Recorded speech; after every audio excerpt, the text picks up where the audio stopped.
Movie की शुरुआत Mickey नामी लड़की से होती है जो अपने हॉर्स कोलंबस बेसी के पास बड़े मजे से राइड कर रही थी, पर फिर एक हादसे में उसकी टांग जख्मी हो जाती है। सीन्स मिकी की मॉम और भाई पे शिफ्ट होते हैं जो दोनों पैकिंग कर रहे थे। फिर मिकी की मॉम उसके पास आती है और हम देखते हैं कि मिकी की टांग अभी तक ठीक नहीं हुई है। उसके फादर 4 साल पहले एक हादसे में गायब हो गए, पर मिकी अभी तक इस बात को एक्सेप्ट करने को तैयार नहीं है। उसकी मॉम के पास इतने पैसे भी नहीं कि वो इन दोनों बच्चों को यहाँ न्यूयॉर्क में एक अच्छी लाइफ दे सके। इससे उन्हें जब अचानक मिकी के डैड के लॉन्गवुड टाउन में इनहेरिटेड घर का पता चलता है जो अब मिकी और उसकी फैमिली का हो चुका है, तो वो अपने बच्चों के साथ वहाँ जाके रहने का फैसला करती है। लेकिन मिकी इस बात से खुश नहीं थी।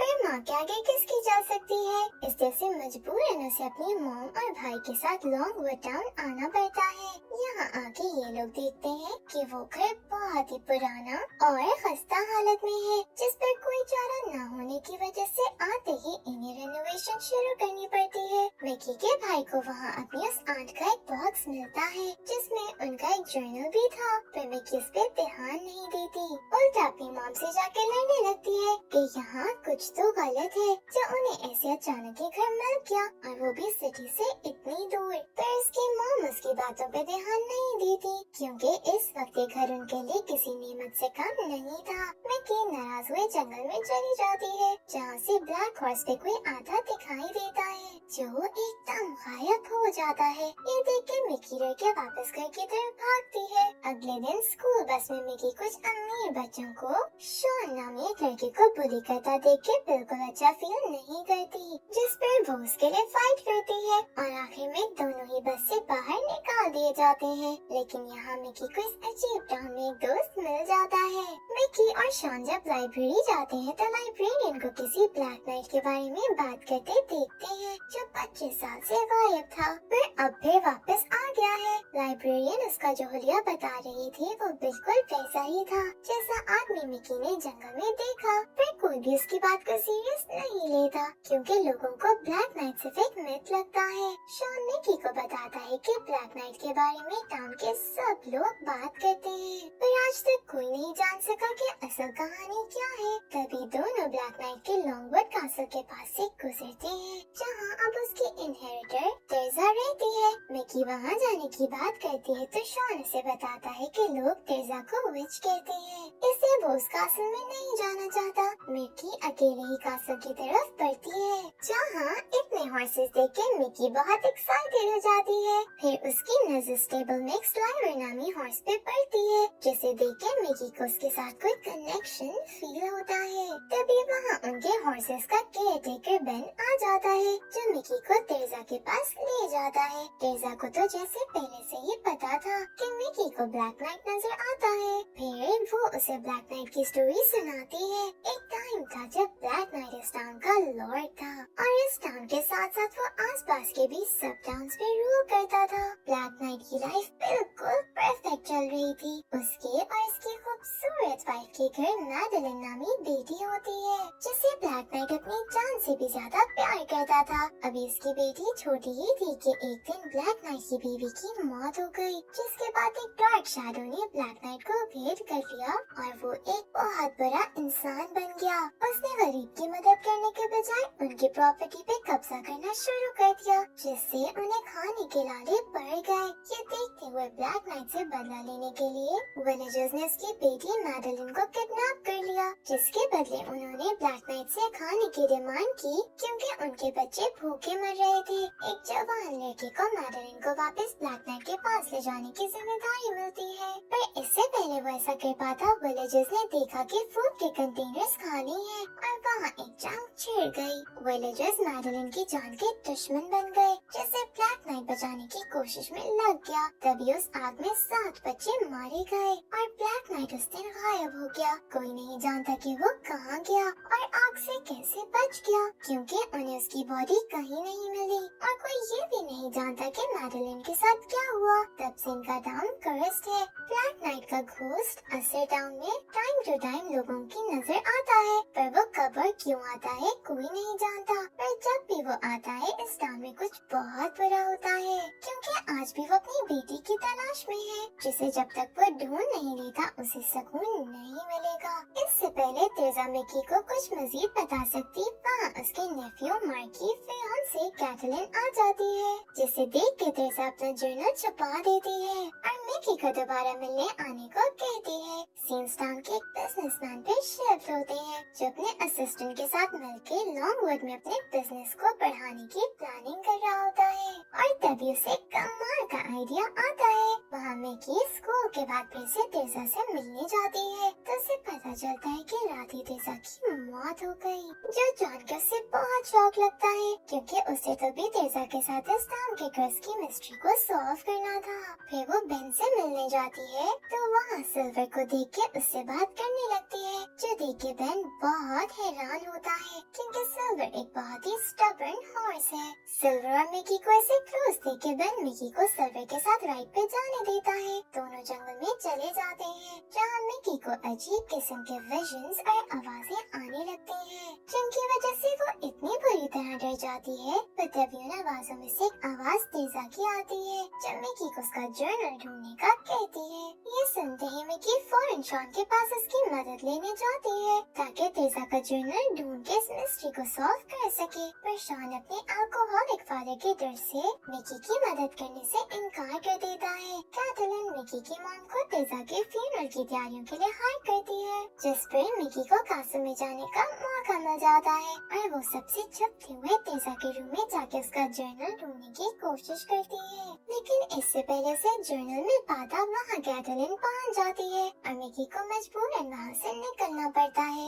उसके जाते ही कैटलिन रूम में आ जाती है और इस जर्नल में से एक पेज उतार के अपने साथ ले जाती है। नेक्स्ट सीन में हमें पता चलता है कि कैटलिन एक फ्रॉड है, जो मार्क को अपने प्यार के जाल में फंसा के उससे शादी कर रही है, ताकि उसकी प्रॉपर्टी अपने नाम करवा के अमीर हो सके। और इस समय उसका साथ वो ही बिजनेसमैन दे रहा है। तेजा की मौत के बाद उसे लगता है कि सब आसान हो चुका है, पर तेजा की वसीयत से उन्हें पता चलता है कि सारी प्रॉपर्टी मार्क उस कासल और हॉर्सेस का ख्याल रखेगा। वो कासल में किसी किस्म की चेंजिंग नहीं कर सकता और न ही हॉर्सेस को वहाँ से दूर भेज सकता है। ऐसा तब तक चलेगा जब तक कि वो हॉर्सेस वहाँ मौजूद हैं। उनके मरने के बाद ही वो कुछ कर सकता है। ये सुन के कैटलिन का तो सारा मूड खराब हो जाता है, क्योंकि उसका प्लान तो कासल को रेनोवेट करके वहाँ बिजनेस करने का था। तेजा के फ्यूनरल पे सबके जाने के बाद जब मिकी उसकी कब्र के पास अकेली खड़ी होती है, तभी उसे फिर से तेजा की आवाज आती है, जो उसे हॉर्सेस की डेंजर में होने की वार्निंग देती है। पर अभी मिकी सब कुछ समझ नहीं पा रही थी। वहाँ से बाहर आने पर कैटलिन की बेटी, जो मिकी की क्लास फेलो भी है, मिकी को फिर से बुली करने लगती है और उसे सिल्वर को काम डाउन करने को कहती है, ताकि वो सिल्वर पे राइड करके अपनी क्रश को इम्प्रेस कर सके। पर सिल्वर उसे अपने ऊपर बर्दाश्त न करते हुए नीचे मिट्टी में फेंक देता है। कैटलिन बिजनेसमैन को जाके तेजा की विल के बारे में बताती है, जिस पे वो बिजनेसमैन इस मसले को ज्यादा सीरियस नहीं लेता, क्योंकि वो जानता है कि कैटलिन कितनी खतरनाक है और वो अपना मकसद हासिल करने के लिए किसी भी हद तक जा सकती है। मिकी शॉन के साथ मिलकर इस कर्ज को खत्म करने के लिए हिंट्स ढूंढ रही होती है, तभी उसे लॉन्गवुड की ग्रेव्स के पास वो ही साइन नजर आता है। 6 साल का एमुलेट था, जो उसे उसके डैड ने बचपन में दिया था, और उनका कहना था कि ये एमुलेट उनकी जनरेशन से चलता आ रहा है, जिस पर मिकी को मजीद यकीन आ जाता है कि ये सब उससे लिंक है। लाइब्रेरी में लॉन्गवुड की हिस्ट्री जानने के लिए बुक्स ढूंढने पर उसे पता चलता है कि यहाँ ऐसा कुछ मौजूद नहीं, वो सब उस दिन आग में जल गया था। यानी अब मिकी की आखिरी उम्मीद तेजा का जर्नल ही है। घर जाके मिकी अपनी मॉम से अपने इस घर के बारे में मजीद जानने की कोशिश करती है, पर उसे कोई हिंट नहीं मिलती। फिर अपनी आंट के जर्नल से उसे पता चलता है कि मैडेलिन के डैड यानी ब्लैक नाइट उसे वही सॉन्ग सुनाते थे, जो मिकी को उसके डैड सुनाया करते थे। ये देखते ही मिकी को अपने डैड की याद आने लगती है। मिकी एक बार फिर कासल में घुस के तेजा के जर्नल को ढूंढने की कोशिश करती है, पर फिर से कैटलिन उसके रास्ते में आ जाती है और उसे बताती है कि उसने तेजा का डेस्क रिसाइकलिंग वालों को भेज दिया है। मिकी एक बार फिर सिल्वर को राइड करते हुए जंगल में पहुंच जाती है, जहां उनका पीछा ब्लैक नाइट करने लगता है। इस बार वो सिर्फ पीछा नहीं करता बल्कि मिकी को नुकसान पहुंचाने की कोशिश भी करता है, जिस पर मिकी तेजा से मदद मांगती है और वो उसे उस सॉन्ग की याद दिलाती है। मिकी के उस सॉन्ग को गाते ही ब्लैक नाइट वहाँ से चला जाता है। अगले दिन मिकी स्कूल के बाद शॉन के साथ रिसाइकल कंपनी जाती है ताकि तेजा का डेस्क ढूंढ के उस जर्नल को निकाल सके, पर वहाँ का मालिक उसे पकड़ लेता है। शॉन को बचाने के लिए मिकी सारा इल्जाम खुद पे ले लेती है, पर इसका उसे कोई फायदा भी नहीं होता क्योंकि जर्नल अभी भी उसे मिला नहीं था। उल्टा उसकी मॉम उससे बहुत नाराज हो जाती है। मिकी का मूड इतना खराब था कि उसे नींद भी नहीं आ रही थी। तभी शॉन उसके घर आता है जो डेस्क से जर्नल निकाल चुका था। वो मिकी को जर्नल देते हुए बताता है कि अब वो अपने डैड को नहीं खो सकता, चाहे वो एक शराबी है, पर उसकी मॉम के उसे छोड़ के जाने के बाद उनके अलावा उसके पास कोई रिलेशन नहीं है, इसलिए वो उन्हें नाराज करने से डरता है। मिकी शॉन की सिचुएशन समझती है और दोनों मजीद अच्छे दोस्त बन जाते हैं। रात मिकी के सोने के बाद कोई चुपके से उसके रूम में आके उसका एमुलेट उठा के ले जाता है। अगले दिन शॉन से मिलने पर मिकी उसे अपने एमुलेट के गुम होने का बताती है। साथ ही दोनों तेजा के जर्नल में देखते हैं कि एक पेज मिसिंग है, यानी उनकी मिस्ट्री वहीं रह जाती है। तभी शॉन मिकी को आइडिया देता है कि ये कर्ज उन बच्चों की मौत की वजह से है। अगर उनकी मौत की जगह पे ये दोनों जाके उनका नाम लिखें तो शायद कर्ज खत्म हो जाए। मिकी को आइडिया अच्छा लगता है। सीन्स कैटलिन पे शिफ्ट होती है जो अपनी और मार्क की शादी की तैयारियों में लगी होती है। तभी वो बिजनेसमैन वहाँ आके उसे मार्क से प्रॉपर्टी के पेपर साइन करवाने को देता है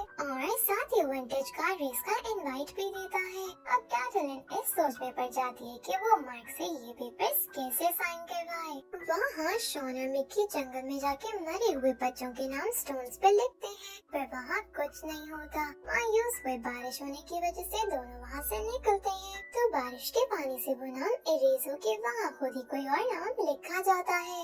दूसरी तरफ रात मार्क को बिजी देख के मौका पाके कैटलिन चालाकी से पेपर साइन करवा लेती है। नेक्स्ट डे हम देखते हैं कि कैटलिन के साथ मिला हुआ बिजनेसमैन अपना बिजनेस चमकाने के लिए अपने असिस्टेंट को ब्लैक नाइट का कॉस्ट्यूम पहना के टाउन में भेजता है ताकि लोग इन मिक्स पे यकीन करके यहाँ आए और इसका टूरिज्म का बिजनेस अच्छा हो सके। अब क्या ब्लैक नाइट सच में है कि बस इस बिजनेसमैन की ट्रिक्स है, ये तो एंड पे ही पता चलेगा। कैटलिन मार्क और मिकी की मॉम की नजदीकियाँ बढ़ते देखे इंसिक्योर होते हुए फिर से मार्क अपनी बातों के जाल में फंसा के मिकी की मॉम को गार्डनिंग की जॉब से निकलवा देता है ताकि ना मिकी और ना ही उसकी मॉम इस कासल के आसपास आ सके। अगले दिन विंटेज कार रेस का दिन आ जाता है जहाँ कार्स ने बिल्कुल हॉर्सेस के स्टेबल के पास से गुजरना था, इसलिए कैटलिन एक बार फिर अपना इविल माइंड इस्तेमाल करते हुए बेन को नींद की दवाई देके सलाह देती है, जिसके बाद जबकि हॉर्स के स्टेबल का गेट खोल देती है ताकि वो सारे कार्स के साथ एक्सीडेंट में मारे जाए और उसका रास्ता साफ हो जाए। पर मिकी जब सिल्वर से मिलने वहाँ पहुँचती है तो हॉर्सेस को वहाँ से गायब देख के और बेन को ऐसे बेहोश पाके समझ आती है कि दाल में कुछ काला है, जिस पर वो फौरन सिल्वर के साथ हॉर्सेस को बचाने निकल जाती है। कार्स के आने से पहले वो जैसे तैसे हॉर्सेस के पास तक पहुँच जाती है, पर इस चक्कर में सिल्वर का पाँव जख्मी हो जाता है। मिकी सारे हॉर्सेस को वहाँ से हटा देती है, पर सिल्वर जख्मी होने की वजह से हिल नहीं पाता और उन लोगों का एक्सीडेंट होते होते बचता है। ये देख के अपना प्लान फ्लॉप होने पर कैटलिन सारा इल्जाम मिकी पे डाल देती है और हॉर्सेस को वाइल्ड कहते हुए मार्को से छुटकारा पाने के लिए मंगवा लेती है। वहाँ शॉन को भी बिजनेसमैन के अपने असिस्टेंट को ब्लैक नाइट बना के टाउन में फिरने का सच पता चल जाता है। मिकी की मॉम अब उसकी गलत हरकतों से तंग आ चुकी थी और मिकी के बार बार ये कहने पर कि उसके डैड वापस आ जाएंगे, वो गुस्से में बोल देती है कि वो मर चुके हैं। इससे मिकी को ये सच एक्सेप्ट करके जो जिंदा है उनकी फिक्र करनी चाहिए। बेन और मिकी हॉर्सेस के जाने के दुख में मजीद हर्ट हो जाते हैं और वो समझ भी नहीं पा रहे होते कि उन्हें क्या करना चाहिए। तभी बेन कैटलिन और उस बिजनेसमैन की बातें सुन लेता है। प्रूफ के तौर पे वो उनके पेपर्स भी उठा के वहाँ से ले जाता है, पर कैटलिन को पता चल जाता है, जिस पे वो उसकी बाइक की ब्रेक्स फेल करते हुए उससे भी रास्ते से हटा देती है। फिर अपनी आखिरी सांसें लेते हुए बेन मिकी को उसका सच बता के स्टान के लिए फाइट करने को कहता है। शॉन अब मिकी के साथ मजीद इस प्लान पे काम करने से इनकार कर देता है, क्योंकि वो समझता है कि ये सब सिर्फ झूठ है। फिर मिकी को अभी भी स्कर्स पे यकीन है, जिस पर उन दोनों के बीच लड़ाई हो जाती है। वहाँ कैथरीन मिकी को रास्ते से हटाने के लिए उसकी मॉम को ऑफिशियल लेटर देते हुए टाउन से जाने को कहती है, जिस पर उसकी मॉम इस घर को बेच के वापस न्यूयॉर्क जाने का फैसला करती है। पर अब इस बार भी मिकी खुश नहीं थी, क्योंकि उसे ये टाउन पसंद आने लगा था और वो यहाँ से नहीं जाना चाहती थी। कैथरीन को अपनी वेडिंग वाले दिन पता चलता है कि मार्क हॉर्सेस को कहीं नहीं भेज रहा, जिस पर वो थोड़ा मायूस हो जाती है। जिसके बाद वो अपनी बेटी को मिकी का एमुलेट नेकलेस देती है, यानी उसे चुराने वाली वो ही थी। मिकी हार न मानते हुए कासल में फिर से कोई सबूत ढूंढने जाती है, तो उसे पता चलता है कि कैथरीन फायरवर्क्स बिल्कुल स्टेबल के पास करवा रही है, ताकि हॉर्सेस से जान छुड़वा सके। वहीं उसे उसका कांटेक्ट भी मिल जाता है, लेकिन कैथरीन एक बार फिर उसे पकड़ लेती है। मिकी के उसे कन्फ्रंट करने पर कैथरीन उसे स्टेबल में हॉर्सेस के साथ बंद करके वहाँ गैसोलीन डाल देती है। मिकी की मॉम उसके लिए परेशान उसे ढूंढते हुए शॉन के घर पहुँचती है, तो उन्हें कासल का ख्याल आता है। शॉन भी अब अपने डैड को उनकी असलियत दिखाते हुए अपनी फ्रेंड की मदद के लिए निकल जाता है। वहाँ स्टेबल में आग लग जाती है, जो देख के मिकी किसी तरह खुद को आजाद करते हुए सारे हॉर्सेस वहाँ से निकालने में कामयाब हो जाती है, जिस पर सिल्वर के बेहोश होने की वजह से वो उसे उठाने में लग जाती है, जिसकी वजह से वहाँ आग ज्यादा हो जाती है।